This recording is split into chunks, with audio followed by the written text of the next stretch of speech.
It's going to get locked in. Oi, okay. So he will tell you, as much as, you know, he is getting some flack, you know, some people love it, some people hate it. Whipple will tell you whatever he thinks. Whether he's right, whether he's wrong, doesn't really matter. He's going to give you his honest opinion on... Also walking down here this to is make sure this try and works out. You're right. This is really risky. They're going to go for it, but They if get Spark can engaged. keep him... Oh, it's clean, but the shielding's huge. It comes through clutch, but over the top. Easy Love gets the range shot. For position. While that is happening, this is all lost farm here. So Whipple even spending the ult. He has a 2-level advantage. And he's doing a lot of damage, waiting for the decimating smash. He finds that. He gets a grass stack, presses E. If he goes into zombie, he'll also kill Kiaya. He's just waiting for the cooldowns, and it's just such classic Scion play. The flash away as Whippo just tries to survive. He's got no mana, no TP to come back. Really good stuff here on the map from FlyQuest. They are down a first blood, which is worth 400 gold, and they are up 1,000 gold here.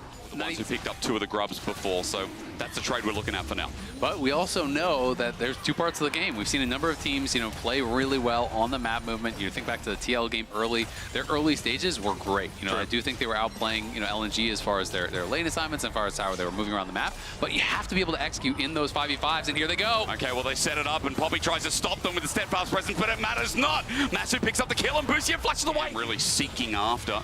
They're the only ones here. Fly just said whatever. They leave Whippo in a side lane, and Inspired starts traveling down to see if there's anything he can do. So at least GAM getting the objective here when they're so far behind. Yeah, they will be able to get the objective, and this is going to be 4 grubs for them. So they are going to get the Void Might spawn. That is very, very nice. Busio gets that, just kind of showcases mastery on the champ, and is going to move topside, just play for some camps. But GAM are coming. They want to fight here. Elio gets a setup. It's a steadfast presence set up by the Keeper's Verdict, and Fly getting out with the redemption comes in handy. The engage is deep from Busio to try and get on out, but now he's got quad. A one-man shockwave onto Emo. Jin does not hurt tanks, and he's going to be problematic. I mean, sure, like if you give tons and tons of time to Nara in a side lane, eventually Taking the fight at that point is denied anyway. Yeah, exactly. I think that's what FlyQuest is going to look towards, and then the question is, well, Altian is not going to be able to make his way back to the tower just yet. He walks slowly, but you're right, it goes down in the end, so GAM gets some more gold. Let's fight. You're going to maybe break his shield, you know, it gets very, very difficult. They just have no sustained damage. It's hard to... The doors are closed, and with Daisy out, it's a 6 versus 5, but the whole of GAM, even as they move in, are getting forced off. The Keeper's Verdict is out. It hits backline, it's good, and GAM finally pull the trigger, but Whippo with a 3-man knockup, set up with a decimating smash, still gets them all. They find backline access, but Masu takes so long to die, and he still survives. It's just hopeless, man. This game. This is looking clinical. This is looking well thought out, and for FlyQuest, steps away from back. He flashes out of the Mega Gnar, dodging the Jin ulti at the same time. Good patience on his summoners. He did not panic when he was getting low there, played it out really well. And you can see the intensity on their faces. Yeah, the game is going well, but they know it is not over till it's over. True. And the coaching staff looking pretty stressed there, I'm not going to lie.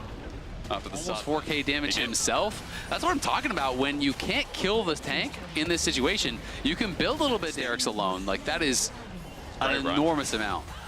I mean, thoughts about Overlord's Bloodmail. Let's talk about that in a second. Ulti used, that point-blank range. Levi in trouble as they keep trying to dive this tower. He almost dies. One hit. These teams has a Dawn Core done now as well, so he gets even more supportive here. The shields are getting larger and larger, and this TV is going to come in, but is it in time? It is in time only just. Whippo demolishes it, almost takes it down, but Fly is still sticking around. Whippo just stands in front, and you can see the Grubs are even doing their own work as Daisy gets a nice knock-up. Whippo again, point-blank range for the unstoppable onslaught, and Quad takes him down. Elio to the ground, and a double already picked up, and at 27 minutes, this looks like it could be the final onslaught here as GAM run out of energy. I don't know how good the energy was at the start of the game, but this has been a massacre. Yeah, FlyQuest starting off Worlds with a bang here. Looking incredibly strong here against GAM. Gave him no chance, it felt like, start to finish. Great draft, patient play, and they're looking to clean it up. Well, as they run towards the Nexus turret, Emo just Shuriken flips out. He's got nowhere to go. And Whippo stands up. He's taking the turret. Now he TPs to the minion. That one ended in his final push as the Nexus exposed and North America have turned up FlyQuest with a dominating performance against our favorites from the play-in stage.